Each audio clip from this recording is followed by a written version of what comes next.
ദൈവസാന്നിധ്യത്തോട് നമ്മളെ തന്നെ അടുത്ത് ചേർത്ത് വെക്കുവാൻ കർത്താവ് നമുക്ക് തരുന്ന അവസരമാണ്. ഒരിക്കലും അത് മിസ് ചെയ്യരുത്. നമുക്ക് ഇന്ന് കിട്ടുന്ന സമയം നാളെ കിട്ടുമെന്നോ, ഇന്നുണ്ടായിരിക്കുന്ന ആരോഗ്യം നാളെ ഉണ്ടായിരിക്കുമെന്നോ, ഞാൻ ജീവനോടെ ഇരുന്ന് അടുത്ത വർഷം ഇന്ന പട്ടണത്തിൽ പോയി ഞാൻ വേല ചെയ്ത് ലാഭമുണ്ടാക്കും എന്ന് പറയാൻ ആർക്ക് കഴിയും? നമ്മുടെ ആയുസ് നമ്മുടെ കയ്യിലല്ലല്ലോ. കർത്താവ് നമുക്ക് തരുന്ന സമയം 2024 തീരാൻ പോവുകയാണ്.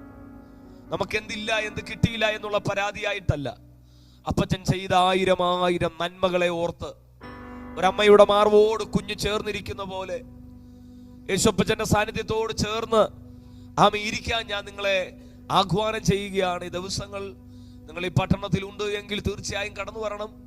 ഒരുമിച്ച് ദൈവസന്നിധാനത്തിങ്കൽ എത്ര ആള് എന്നുള്ളതല്ല, നാം ഒരുമിച്ച് ഒരുക്കത്തോടെ എത്ര പേർ യേശുപ്പച്ചന്റെ സന്നിധിയിലേക്ക് നമ്മളെ ഏൽപ്പിച്ച് മുഴങ്കാല് നമ്മൾ മടക്കുമ്പോൾ ദൈവം അത്ഭുതങ്ങളെ ചെയ്യും. കഴിഞ്ഞ സൺഡേയും കർത്താവ് നമ്മളോട് സംസാരിച്ച ദൂത് അതാണല്ലോ, പ്രാർത്ഥനയുടെ മഹത്വം. ദൈവം അതിനായി നമ്മളെ ഒരുക്കട്ടെ. നിങ്ങൾ ഈ മീറ്റിങ്ങിനെ ഓർത്ത് നിങ്ങൾ പ്രാർത്ഥിക്കണം. ഈ മീറ്റിങ്ങിനകത്തേക്ക് നിങ്ങൾക്കും ദൈവത്തിന്റെ ഗൈഡൻസ് ഉണ്ട് എങ്കിൽ നിങ്ങൾക്കും നിങ്ങളുടെ നന്മകളെ വിതയ്ക്കാം. അതിന്റെ പ്രതിഫലം ദൈവം നൽകി മാനിക്കട്ടെ. വേഗത്തിൽ നിങ്ങളുടെ ചിന്തയെ ദൈവവചനത്തിലേക്ക് ഞാൻ ക്ഷണിക്കുകയാണ്. കർത്താവിന്റെ ഉള്ളത്തിൽ ഇന്ന് നിങ്ങളോട് പങ്കുവെക്കുവാൻ കർത്താവ് പ്രേരിപ്പിച്ച ദൈവിക വചനം സങ്കീർത്തനങ്ങളിൽ നിന്നുമാണ്. സങ്കീർത്തന പുസ്തകം 18-ാം അധ്യായം അതിന്റെ 31-ാം വാക്യമാണ്. ഈ വചനവുമായി ഞാൻ ഇവിടെ വരുമ്പോൾ ഇന്ന് നിങ്ങളോട് പങ്കുവെക്കാൻ, അപ്പോൾ റോജോ പാടിയ, ഇന്ന് റോജോ ഫിന്നി വർഷിപ്പിൽ പാടിയ പാട്ട് യഹോവ എലിയോൻ അത്യുന്നതൻ, യഹോവ ശമ്മ, യഹോവ ശാലി. അപ്പോൾ ഞാൻ ഇന്ന് നിങ്ങളോട് പങ്കുവെക്കാൻ കൊണ്ടുവന്ന ആ വചനത്തെ ഒന്നും കൂടി ഉറപ്പിക്കുകയായി. വളരെ പ്രാർത്ഥനയോടെ നമുക്കായിരിക്കാം. സങ്കീർത്തനങ്ങൾ 18-ന്റെ 31 ഇങ്ങനെ വായിക്കുന്നു. Psalms chapter 18 verse 31. യഹോവയല്ലാതെ ദൈവം ആരുള്ളൂ? നമ്മുടെ ദൈവം ഒഴികെ പാറ ആരുള്ളൂ? ആമേൻ. അവിടെ സങ്കീർത്തനക്കാരൻ ദാവീദ് ഇങ്ങനെ പറയുകയാണ്, യഹോവയല്ലാതെ ദൈവം ആരുള്ളൂ? നമ്മുടെ ദൈവം ഒഴികെ പാറ ആരുള്ളൂ?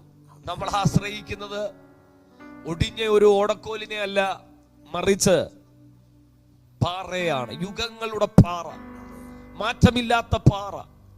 ആമേൻ, സ്വതന്ത്രം. ആമേൻ. Everlasting rock. ആമേൻ. നമ്മുടെ ദൈവം ഒഴികെ ദൈവമാരുള്ളൂ? യഹോവയല്ലാതെ ദൈവമാരുള്ളൂ? യാവേ. നമ്മളിങ്ങനെ പാടാറുണ്ട്, യാവേ. ആമേൻ. ആമേൻ. യഹോവ യാവേ നിസി, യഹോവ റോഹി, യഹോവ ജൈരേ, യഹോവ ആമേൻ റാഫ ശമ്മ.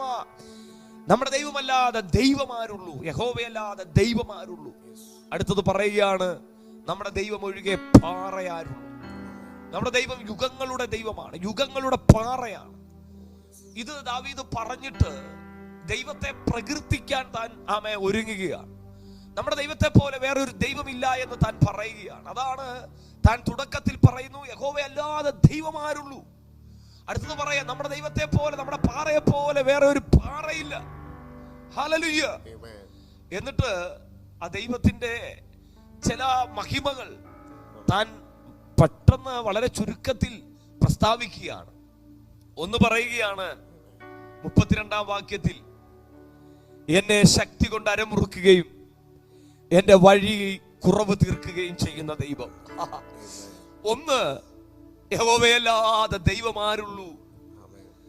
എന്റെ ദൈവം ഒഴികെ പാറയാരുള്ളൂ എന്ന് ചോദിച്ചിട്ട് ഒന്നാമത് എന്റെ ദൈവമല്ലാതെ വേറെ ദൈവം ആരുള്ളൂ എന്ന് പറയാനുള്ള റീസൺ, എന്റെ ദൈവം ഒഴികെ പാറയാരുള്ളൂ എന്ന് പറയാനുള്ള റീസൺ താൻ പറയുക. ഒന്ന്, എന്നെ ശക്തി കൊണ്ട് അരമുറുക്കുകയും എന്റെ വഴി കുറവ് തീർക്കുകയും ചെയ്യുന്ന ഒരു ദൈവം.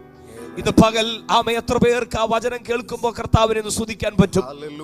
നമ്മളെ ശക്തി കൊണ്ട് അരമുറുക്കുന്ന, നമ്മുടെ ശക്തി കുറഞ്ഞു പോകുന്ന, നാം ക്ഷീണിച്ചു പോകുന്ന, കുഴയുന്ന ഏതൊക്കെയോ മേഖലകളിൽ നമ്മുടെ അരയെ മുറുക്കി നാം കുഴഞ്ഞു പോകാതെ, കുനിഞ്ഞു പോകാതെ, താണു പോകാതെ നമ്മുടെ ശക്തി കൊണ്ട് നമ്മുടെ അരയെ മുറുക്കുന്ന മുറുക്കുന്ന ഒരു ദൈവത്തെ ആരെങ്കിലും പരിചയപ്പെട്ടിട്ടുണ്ടെങ്കിൽ ഈ പകൽ കരങ്ങൾ ഉയർത്തി കർത്താവിനെ സ്തുതിക്കണം. ഈ പകലിലും ഞാൻ ഈ വചനം പ്രസംഗിക്കുമ്പോൾ ആരുടെയെങ്കിലും ശക്തി കുറഞ്ഞ് ക്ഷീണിച്ച് ആരെങ്കിലും ഇരിക്കുന്നെങ്കിൽ ഈ പകൽ ശക്തി കൊണ്ട് നിങ്ങളുടെ അരയെ ദൈവം മുറുക്കുക. ശക്തിയില്ലാതെ ബലഹീനനായി ചുരച്ചടിയുടെ കീഴിൽ മരിക്കുവാൻ തയ്യാറായി കിടക്കുന്ന ഏലിയാവിനെ ചുമലിൽ തട്ടി എഴുന്നേൽപ്പിച്ച് അവനെ കനലിൽ ചുട്ട അടയും തുരുത്തിയിലെ വെള്ളവും കൊടുത്ത് അടുത്ത ഒരു ഓട്ടം ഓടാൻ അവന്റെ കാലുകൾക്ക് വേഗത നൽകി അവന്റെ അരയെ മുറുക്കിയ ദൈവം ഈ പകലിൽ നിന്റെ അരയെ മുറുക്കും. എത്ര പ്രാവശ്യം എവിടെയൊക്കെ നമ്മുടെ ശക്തി കുറഞ്ഞു പോയിട്ടുണ്ട്. ശരിയാണോ പ്രിയപ്പെട്ടവരെ ഞാൻ പറയുന്നത്? നമ്മുടെ മാനുഷിക കരുത്തുകളോ കായിക ബലമോ ഒന്നും ചെയ്യാൻ കഴിയാതെ നാം കുഴഞ്ഞുപോയ മേഖലകളില്ലേ? എന്നാൽ അവിടെയെല്ലാം നമ്മുടെ അരയെ മുറുക്കിയ ഒരു ദൈവം ഇല്ലേ? ശക്തി കൊണ്ട് നമ്മുടെ അരയെ മുറുക്കിയ ദൈവം. എങ്ങനെ ആ പ്രതികൂലങ്ങളെ ഫേസ് ചെയ്യും, എങ്ങനെ ഞാൻ മുമ്പോട്ട് പോകും, എനിക്ക് ശക്തി ഒട്ടുമില്ലാതായി എന്ന് ചിന്തിക്കുന്ന മേഖലകൾ ഇന്നലകളിൽ ഇല്ലായിരുന്നോ? അവിടെയെല്ലാം ശക്തിപ്പെടുത്തിയത് ആരാ? നമ്മൾ കഴിച്ച ഫുഡാണോ അല്ലെങ്കിൽ ഹോർലിക്സ് ആണോ? നോ, മറിച്ച് നമ്മുടെ ദൈവമല്ലേ. നമ്മുടെ ദൈവം ഒഴികെ പാറയാരുള്ളൂ? യഹോവയല്ലാതെ ദൈവമാരുള്ളൂ. ഒന്ന്, അവൻ ശക്തി കൊണ്ട് അരമുറുക്കും. ഇന്ന് പകൽ ചിലരുടെ ഉള്ളിൽ അസാധാരണമായ ഒരു ശക്തി, ഒരു ധൈര്യം ഒക്കെ അങ്ങ് ഇടിച്ച് ഇറങ്ങുക യേശുവിന്റെ നാമത്തിൽ. സാധാരണമായ ഒരു ധൈര്യം, എൻ്റെ അപ്പൻ എന്നോട് കൂടെ ഉണ്ട് എന്നൊക്കെയുള്ള ഭയങ്കര ഒരു ധൈര്യവും ബോധ്യവും. ഇത് വരുമ്പോഴാണ് നമുക്ക് ശക്തി വരുന്നത്, അല്ലേ? ഇത് വരുമ്പോഴല്ലേ നമ്മുടെ അകത്ത് ശക്തി വരുന്നത്.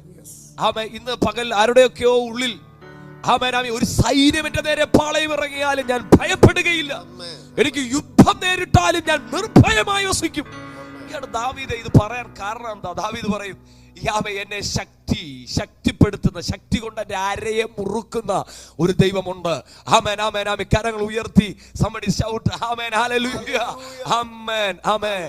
ശക്തി കൊണ്ട് അരമുറുക്കുകയും എന്റെ വഴികളിൽ കുറവ് തീർക്കുകയും ചെയ്യുന്ന ദൈവം. നമ്മുടെ വഴികളിൽ എവിടെയൊക്കെയാ പോഴാഴ്മകൾ, എവിടെയൊക്കെയാ ശത്രുവിന്റെ തന്ത്രങ്ങൾ നാം അറിയുന്നില്ല. എന്നാൽ നമ്മുടെ വഴികളിൽ കുറവ് തീർത്തു തരുന്ന സ്വത്രം ഒന്നിനും മുട്ടില്ലാതെ ഇതുവരെയും നമ്മുടെ ഈ മരുഭൂയാത്ര, ഈ വഴിയാത്രയിൽ ഒന്നിനും മുട്ടില്ലാതെ നിനക്കും നിന്റെ കുഞ്ഞുങ്ങൾക്കും ഒന്നിനും മുട്ടില്ലാതെ ആരുടെയും മുമ്പിൽ എരക്കാൻ പോകാതെ ബാലസിംഹങ്ങൾ ഇരകിട്ടാതെ വിശന്നിരിക്കൂ. എന്നാൽ യഹോവയെ അന്വേഷിക്കുന്നവർക്ക് ഒരു നന്മയ്ക്കും മുടക്കമില്ല എന്ന് പറഞ്ഞ് നിന്റെ വഴികളിൽ കുറവ് തീർത്തു തന്ന് ഇതുവരെയും നിന്നെ ജയോത്സവമായി നടത്തിയ ദൈവത്തെ ഈ പകൽ നിങ്ങളായിരിക്കുന്ന കൂടാരങ്ങളിൽ കരങ്ങൾ അടിച്ച് ആ ദൈവത്തെ മഹത്വപ്പെടുത്തിയാട്ട് എന്നെ ശക്തി കൊണ്ട് അരമുറുക്കുകയും എന്റെ വഴികളിൽ കുറവെല്ലാം തീർത്തു തന്നു. ഒരുപാട് മുട്ടുണ്ടായിട്ടുണ്ടല്ലേ, ഒരുപാട് ആവശ്യകതകൾ വന്നിട്ടുണ്ടല്ലേ, പക്ഷെ അവിടെ എല്ലാം ആ വഴികളിൽ കുറവ് തീർത്തു തന്നിട്ടില്ലേ അപ്പച്ചൻ? ഹല്ലേലൂയ. ഒന്ന് ചേർന്ന് ഒന്ന് പാടി, എന്നെ നടത്തുവവർ നീരെ, എന്നെ നടത്തുവവർ നീരെ, തല ഉയർത്തുവവർ നീരെ, ഏற்ற കാലത്തിൽ എന്നെ നടത്തിയിടുവേ, എന്നെ നടത്തുവവർ നീരേ, തല ഉയർത്തുവവർ നീരേ, ഏற்ற കാലത്തിൽ എന്നെ നടത്തിയിടുവേ. മതി മോനെ, സ്തോത്രം. അപ്പൊ ഒന്ന് പറയുക, നമ്മുടെ ശക്തി കൊണ്ട് അരമുറുക്കുകയും വഴി കുറവ് തീർത്തു തരികയും ചെയ്യുന്ന ദൈവം. നമ്മുടെ ദൈവം ഒഴികെ ദൈവം ആരുള്ളൂ? എന്റെ ദൈവം ഒഴികെ പാറ ആരുള്ളൂ എന്ന് ചോദിച്ചിട്ട് ഒന്നാമത്തെ റീസൺ പറയുക. രണ്ട്, താൻ പറയുകയാണ്, അവൻ എന്റെ കാലുകളെ മാൻപേയുടെ കാലിന് തുല്യമാക്കി എന്റെ ഗിരികളിൽ എന്നെ നിൽക്കുമാറാക്കുന്നു. ആമേൻ, ഹല്ലേലൂയ. അപ്പൊ ഒന്ന്, ശക്തി കൊണ്ട് എന്റെ അരമുറുക്കും, വഴിയിലെ കുറവ് തീർക്കും. രണ്ടാമത് പറയുക, എന്റെ കാലുകളെ മാൻപേയുടെ കാലിന് തുല്യമാക്കി എന്റെ ഗിരികളിൽ എന്നെ നിൽക്കുമാറാക്കുന്നു. എന്റെ ഗിരി, അവിടെ നിങ്ങൾ ശ്രദ്ധിച്ചോ, എന്റെ ഗിരി ആമേൻ ആമേൻ, എന്റെ പർവ്വതം, എന്റെ കുന്നുകൾ, എന്റെ മലകൾ. എത്ര പേർക്ക് പറയാൻ കഴിയും? എന്റെയും നിങ്ങളുടെയും ജീവിതത്തിൽ ഓരോ മലകളുണ്ട് പ്രിയപ്പെട്ടവരെ, ഓരോ കുന്നുകളുണ്ട് പ്രിയപ്പെട്ടവരെ, ഓരോ പർവ്വതങ്ങളുണ്ട് പ്രിയപ്പെട്ടവരെ. എനിക്കും നിങ്ങൾക്കും താണ്ടി കയറാൻ ദൈവം വെച്ചിരിക്കുന്ന ഓരോ പർവ്വതങ്ങളും മലകളും ഉണ്ട്. എന്നാൽ ആ പർവ്വതങ്ങൾ, കുന്നുകളുടെ നടുവിൽ ആമേൻ നീ ക്ഷീണിച്ച് താഴ്വാരങ്ങളിൽ കടക്കാനല്ല, നിന്റെ ഗിരികളെ ആമേൻ ആമേൻ മാൻപേട കാലിന് തുല്യമാക്കി നിന്റെ ഗിരികളെ ഓടിക്കയറാൻ നിന്നെ ശക്തീകരിക്കുന്ന ഒരു ദൈവം. ഈ പകലിൽ എന്റെ മുമ്പിൽ പർവ്വതമാ പാസ്റ്ററേ, എന്റെ മുമ്പിൽ ആമേൻ മലയാക്കുന്നാരെങ്കിലും പറയുന്നുണ്ടെങ്കിൽ ആമേൻ ആമേൻ എന്റെ ഗിരികളിൽ, ദാവീദ് പറയേ, എന്റെ ഗിരി, എന്റെ കുന്നുകൾ, എന്റെ പർവ്വതം. എത്ര പേർക്കുണ്ട് മുമ്പിൽ പർവ്വതങ്ങൾ, മുമ്പിൽ ഗിരികൾ, കുന്നുകൾ? ആ നിന്റെ മുമ്പിലുള്ള നിന്റെ ഗിരികളെ ആമേൻ ആമേൻ ഓടിക്കയറാൻ നിന്റെ കാലുകളെ ആമേൻ ആമേൻ ആമേൻ മുയലിനെ പോലെ എന്നല്ല, ആമയെ പോലെ എന്നല്ല, മാൻപേട കാലുകൾക്ക് തുല്യമാക്കുന്ന ഒരു ദൈവം. ഈ പകലിൽ ചിലരുടെ മുമ്പിലുള്ള ആമേൻ കുന്നുകളെ ഓടിക്കേറാൻ പോവാ. ഹല്ലേലൂയ, ചാടിക്കേറാൻ പോവാ. ആമേൻ, സ്വോത്ര. ഇന്നലെ വരെ കഴിയത്തില്ലെന്ന് പറഞ്ഞ നിങ്ങളുടെ മേൽ ദൈവത്തിന്റെ സാന്നിധ്യവും ശക്തിയും വരുമ്പോൾ ആമേൻ നിങ്ങൾ ആമേൻ ആമേൻ മാൻപേടയെ പോലെ നിങ്ങളുടെ പ്രതികൂലങ്ങളെ ചാടിക്കിടക്കോ.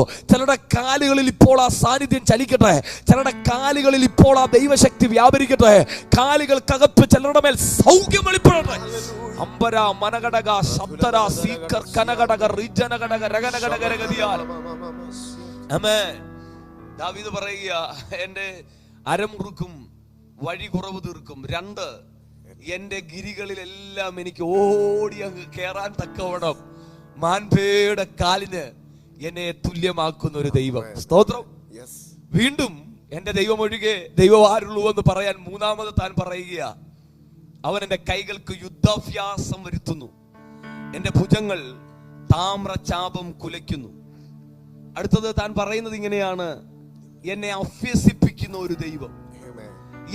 എങ്ങനാ ചെയ്യേണ്ടതെന്ന് നമുക്കറിയത്തില്ല, പക്ഷെ നമ്മളെ അഭ്യസിപ്പിക്കുന്ന, നമ്മുടെ കൈകളെ അഭ്യസിപ്പിക്കുന്നു. നമുക്കറിയാം, ഒരു കുഞ്ഞിന്റെ കൈക്ക് പിടിച്ച് ആമേൻ ആമേൻ ഒരു പിതാവ് എഴുതിക്കുന്നത് പോലെ ആമേൻ സ്വോത്രം ആമേൻ നമ്മുടെ കൈകൾക്ക് അഭ്യാസം വരുത്തുന്ന. എങ്ങനാ എന്ന് വെച്ചാൽ കൈ എന്ന് ആമേൻ കാണിക്കുന്നത് നമ്മുടെ വേലകളെയാ, അല്ലേ, നമ്മുടെ പ്രവൃത്തികളെയാ. ആമേൻ സ്വോത്രം ആമേൻ നമ്മുടെ ആമേൻ ആമേൻ കൈകൾക്ക് അഭ്യാസം വരുത്തുന്ന ഒരു ദൈവമുണ്ട്. എത്ര പേർക്ക് അതിന് ആമേൻ പറയാൻ പറ്റും? നിന്റെ ആമേൻ ഈ ദിവസങ്ങളിലെ നിന്റെ കരങ്ങളിലെ എക്സാം, നീ എഴുതുന്ന എക്സാം ആകട്ടെ, നിന്റെ കൈകളുടെ പ്രവൃത്തിയാകട്ടെ, ആമേൻ സ്വോത്രം എങ്ങനാ ചെയ്യേണ്ടത്, എവിടാ തുടങ്ങേണ്ടത്, ഒന്നും അറിയത്തില്ല എന്ന് പറയുന്ന ചിലരെ കർത്താവ് അഭ്യസിപ്പിക്കാൻ പോവാ. ഹല്ലേലൂയ, സ്വോത്രം. നിങ്ങളുടെ കൂടെ ഇരുന്ന് ആമേൻ നീ എന്ത് സംസാരിക്കണം, എന്ത് പറയണം, എങ്ങനെ പോകണം, എന്ത് ചെയ്യണം, ആമേൻ അഭ്യസിപ്പിക്കുന്ന ഒരു ദൈവത്തെ ദാവീദ് പരിചയപ്പെടുത്തുകയാണ്. അടുത്തത് ആമേൻ സ്വോത്രം ആമേൻ ദാവീദ് വീണ്ടും എന്റെ ദൈവം ഒഴികെ ദൈവം ആരുള്ളൂ എന്ന് പറയാനുള്ള കാരണം വീണ്ടും പറയുക, ആമേൻ എനിക്ക് പ്രൊട്ടക്ഷൻ തരുന്ന ദൈവം. ഹല്ലേലൂയ, നിന്റെ രക്ഷ എന്ന പരിച നീ എനിക്ക് തന്നിരിക്കുന്നു. ആമേൻ. പരിച നമുക്കറിയാം, യുദ്ധത്തിൽ പരിച എപ്പോഴും ചെറുത്ത് നിൽക്കാനുള്ളതാണ്, പ്രൊട്ടക്ഷന് വേണ്ടിയുള്ളതാണ്. എത്ര പേർക്ക് നന്ദി പറയാൻ, എത്ര പേർക്ക് സ്തോത്രം ചെയ്യാൻ പറ്റും? ആമേൻ. ഇതുവരെയും എന്നെ പ്രൊട്ടക്ട് ചെയ്ത, ഇതുവരെയും ശത്രുവിന്റെ ആമേൻ ആമേൻ എത്രയോ കൊടിയ അമ്പുകൾ, ആമേൻ ആമേൻ ആമേൻ മിന്നുന്ന അസ്ത്രങ്ങൾ, ആമേൻ ആമേൻ കുലയ്ക്കുന്ന താമ്രജാപങ്ങൾ, ആമേൻ സ്തോത്രം ആമേൻ നിന്റെ നേരെ ഉയർന്നു വന്നെങ്കിലോ ആമേൻ ആമേൻ കർത്താവിന്റെ പരിച നമ്മളെ പ്രൊട്ടക്ട് ചെയ്തു. നമ്മളെയും നമ്മളുടെ കുടുംബത്തെയും നമ്മുടെ തലമുറകളെയും നമ്മുടെ ആത്മീക മേഖലകളെയും ഒക്കെ ലക്ഷ്യം വെച്ച് ശത്രുവാകുന്നവനെ എയ്തുവിട്ട എത്രയോ തീയമ്പുകളുണ്ട് പ്രിയപ്പെട്ടവരെ. പക്ഷെ അവയൊന്നും ആമേൻ ആമേൻ നമ്മളെ ഏശാതെ വണ്ണം, നമ്മളെ തകർക്കാതെ വണ്ണം പരിചയായി ആമേൻ നമ്മുടെ കൂടെ ഇരിക്കുന്ന ദൈവം. അടുത്തതായി താൻ വീണ്ടും പറയുകയാണ്, ആമേൻ ഞാൻ കാലടി വെക്കേണ്ടതിന് നീ എനിക്ക് വിശാലത വരുത്തി, എന്റെ നരിയാണികൾ വഴുതിപ്പോയതുമില്ല. അടുത്തതായി ദാവീദ് പറയുന്ന അടുത്ത കാര്യം, യഹോവയല്ലാതെ ദൈവം ആരുള്ളൂ, എന്റെ ദൈവം ഒഴികെ പാറ ആരുള്ളൂ എന്ന് പറയാനുള്ള അടുത്ത കാരണം, എന്നെ വിശാലതയിലേക്ക്, എന്റെ ബൗണ്ടറികളെ എൻലാർജിലേക്ക്, എന്നെ വിശാലതയിലേക്ക് കൊണ്ടുവരുന്ന ഒരു ദൈവം. ദാവീദ് പറയുക, ആമേൻ ഞാൻ കാലടി വെക്കേണ്ടതിന് നീ എനിക്ക് വിശാലത വരുത്തി, എന്റെ നരിയാണികൾ വഴുതിപ്പോയതുമില്ല. അപ്പോൾ രണ്ട് കാര്യമുണ്ട് അവിടെ. ഒന്ന്, വിശാലത വരുത്തും. രണ്ട്, നീ വഴുതി പോകാൻ ദൈവം അനുവദിക്കത്തില്ല. ഓ, എത്ര പേർക്ക് ഒരു ആമേൻ പറയാൻ പറ്റും? വിശാലതയും തരൂ, നീ കാലടി വെക്കേണ്ടതിന് വിശാലതയും തരൂ, നിന്റെ നരിയാണി വഴുതി പോകാനും അവൻ അനുവദിക്കത്തില്ല. ആമേൻ, സ്തോത്രം. എത്ര പേർ പറയോ, എന്റെ യഹോവയല്ലാതെ ദൈവം ആരുള്ളൂ? ആമേൻ, ആമേൻ, ആമേൻ. നമ്മുടെ ദൈവം ഒഴികെ പാറയാരുള്ളൂ? കാരണം ഒന്ന്, ആമേൻ, എന്നെ ശക്തിപ്പെടുത്തുകയും, ആമേൻ, ആമേൻ, ആമേൻ, ശക്തി കൊണ്ട് എന്റെ അരയെ മുറുക്കുകയും എന്റെ വഴികളിൽ കുറവ് തീർക്കുകയും ചെയ്യുന്നവൻ. രണ്ട്, എന്റെ കാലുകളെ മാൻപേയുടെ കാലുകൾക്ക് തുല്യമാക്കി എന്റെ ഗിരികളിൽ ഓടിക്കയറാൻ എന്നെ സഹായിക്കുന്നവൻ. മൂന്ന്, എന്റെ കൈകളെ ആമേ അഭ്യസിപ്പിക്കുന്നവൻ. ആമേ, നാല്, എനിക്ക് പ്രൊട്ടക്ഷൻ തരുന്നവൻ. അഞ്ച്, ആമേ, എനിക്ക് വിശാലത വരുത്തുകയും ആമേ എന്റെ നരിയാണികൾ വഴുതി പോകാതെ എന്നെ ഉറപ്പിച്ചു നിർത്തുകയും ചെയ്യുന്നവൻ. എത്ര പേർക്ക് ഒരു ആമേൻ പറയാൻ പറ്റും? നിന്റെ കാല് വഴുതി പോകത്തില്ല. നീ തന്നെ ഇപ്പൊ വീഴും മുടിയും എന്നൊക്കെ ചിന്തിക്കും, പക്ഷെ ദൈവം അനുവദിക്കത്തില്ല. കർത്താവ് എന്ത് ചെയ്യും? വിശാലത വരുത്തും. കാലടി വെക്കേണ്ടതിന് ആര്? ദൈവം വിശാലത വരുത്തിയെന്നല്ലേ? ഞാൻ കാലടി വെക്കേണ്ടതിന് നീ എനിക്ക് വിശാലത വരുത്തി. എല്ലാരും ഒന്ന് പറഞ്ഞ്, ഞാൻ കാലടി വെക്കേണ്ടതിന് നീ എനിക്ക് വിശാലത വരുത്തി. അതെ, നിങ്ങൾ ആമേ കാലടി വെക്കേണ്ടതിന് ചില പുതിയ വിശാലതകൾ ദൈവം തരാൻ പോവുകയാണ്. ഉറച്ച് വിശ്വാസത്തോടെ ഏറ്റു പറയുക, നിങ്ങളുടെ നരിയാണികൾ വഴുതി പോവുകയുമില്ല. ആമേ, കണ്ണുകൾ അടയ്ക്കാം, പ്രാർത്ഥിക്കാം. പരിശുദ്ധ പിതാവേ, അങ്ങ് തന്ന വചനം നിന്റെ ജനത്തിന് ഇന്ന് പ്രഭാതത്തിൽ ഞാൻ കൈമാറി. ആമേ, യഹോവയല്ലാതെ ദൈവം ആരുള്ളൂ? ആമേ, എന്റെ ആമേൻ, ആമേ, ദൈവത്തെ പോലെ വേറെ പാറയാരുള്ളൂ? ആമേ, എന്ന് ഈ പ്രഭാതത്തിൽ ഞങ്ങൾക്കും ദാവീദിനോടൊപ്പം പാടാൻ ആമേ അങ്ങ് കൃപ ചെയ്തല്ലോ. അങ്ങ് ശക്തി കൊണ്ട് ഞങ്ങളുടെ അരയെ മുറുക്കും, ഞങ്ങളുടെ വഴിയെ കുറവ് തീർക്കും. അങ്ങ് ആമേ ഞങ്ങളുടെ ഗിരികളിൽ ഓടിക്കയറുവാൻ മാൻപേയുടെ കാലുകൾക്ക് തുല്യമായി ഞങ്ങളെ തീർക്കും. അങ്ങ് ഞങ്ങളുടെ കൈകളെ അഭ്യസിപ്പിക്കും. അങ്ങ് ആമേൻ, ആമേ, പരിച ആമേ പ്രൊട്ടക്ഷനായി ഞങ്ങളുടെ കൂടെ ഇരിക്കോ. ആമേ, അങ്ങ് ഞങ്ങൾക്ക് വിശാലത വരുത്തോ, ഞങ്ങളുടെ നരിയാണികൾ വഴുതി പോകത്തില്ല. അതേ കർത്താവേ, ഈ വചനം നിന്റെ ജനത്തിന്റെ മേൽ ഞാൻ ആമേ ആക്കി പ്രാർത്ഥിക്കുകയാണ്. വചനം അതിന്റെ പ്രവൃത്തി ചെയ്യാതെ മടങ്ങി വരുത്തില്ലല്ലോ. അങ്ങനെയെങ്കിൽ ഈ വചനത്തിന്റെ പൂർണ്ണ വിടുതൽ ഉണ്ടാകട്ടെ. നിന്റെ ജനം അനുഗ്രഹിക്കപ്പെടട്ടെ. യേശു ക്രിസ്തുവിൻ നാമത്തിൽ തന്നെ പിതാവേ, ആമേൻ.